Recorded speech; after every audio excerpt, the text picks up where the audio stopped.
Assalamualaikum warahmatullahi wabarakatuh. Perkenalkan, nama saya Muhammad Fitra Prayoga Alfariski, kelas 12 TKJ 3. Pada kesempatan kali ini, saya akan meresume materi AIJ, konsep bandwidth dan analisis kebutuhan bandwidth. Kehidupan manusia pada saat ini sudah berubah dari beberapa tahun lalu, terutama tentang kebutuhan informasi dan pertukaran data. Adapun penggunaan media di Indonesia, yaitu jumlah handphone melebihi jumlah orang-orangnya, dan yang menggunakan internet ada sekitar 175,4 juta jiwa, dan yang aktif di media sosial ada sekitar 160 juta. Kemudian apa itu bandwidth? Adapun ada dua analogi, yaitu analogi pertama, kalau secara analoginya bandwidth itu digambarkan seperti pipa. Lalu kemudian bandwidth itu ibaratnya media yang akan dilewati. Sedangkan throughput itu data yang akan melewati media tersebut. Kemudian yang analogi kedua yaitu jalan raya yang 4 jalur dan 2 jalur.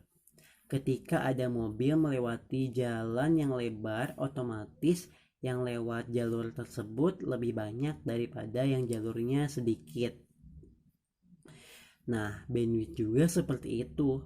Ketika bandwidthnya luas, maka akan ada banyak data yang dilewatkan atau melewatinya. Kemudian pengertian secara konteksnya. Banyaknya data dapat dikirim serta diterima komputer dalam kurun waktu 1 detik, bit per second. Bandwidth juga dapat disebut kapasitas maksimum dari suatu jalur komunikasi yang dipakai untuk memaster data. Kemudian fungsi bandwidth dalam jaringan. Yang pertama, digunakan sebagai jalur pengiriman data, memungkinkan data antara perangkat satu dengan lainnya pada suatu jaringan untuk saling berpindah. Kemudian yang kedua, sebagai pembatas kecepatan transfer atau pengiriman data kecepatannya dibatasi, tapi jumlah datanya tidak dibatasi. Kemudian yang ketiga, membatasi jumlah data yang bisa dikirim, tapi tidak dapat membatasi kecepatan pengiriman datanya. Kemudian kebutuhan bandwidth juga tergantung jaringan yang digunakan setiap sistem jaringan, karena setiap sistem jaringan mempunyai kebutuhan yang berbeda, bisa dari jumlah kliennya atau tergantung jaringan yang diakses. Lalu ada dua jenis bandwidth secara transmisi.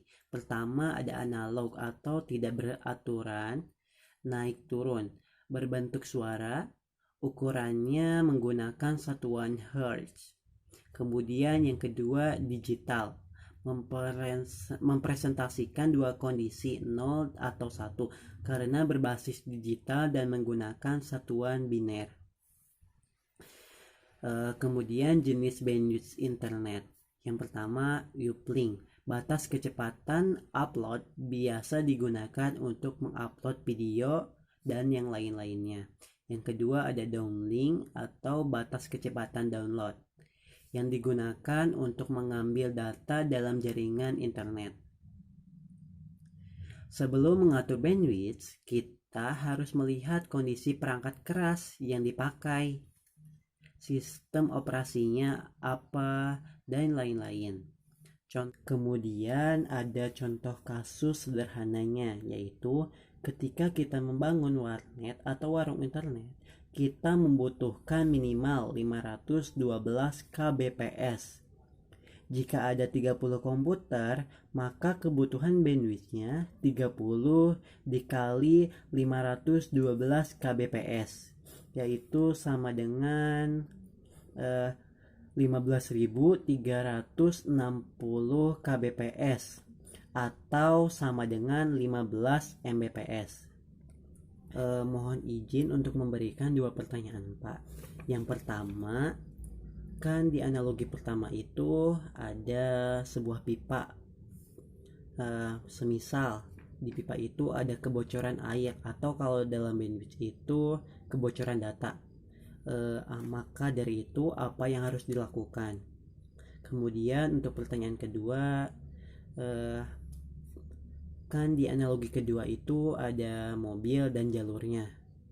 Semakin banyak mobil, maka semakin jalurnya banyak, maka semakin banyak juga mobil yang melewatinya. Nah, jika banyak itu apakah bisa terjadi kemacetan atau kendala apa gitu di jalur tersebut karena banyak data yang dikirimkan? Terima kasih. Mohon maaf bila ada kata-kata yang kurang berkenan di hati. Wassalamualaikum warahmatullahi wabarakatuh.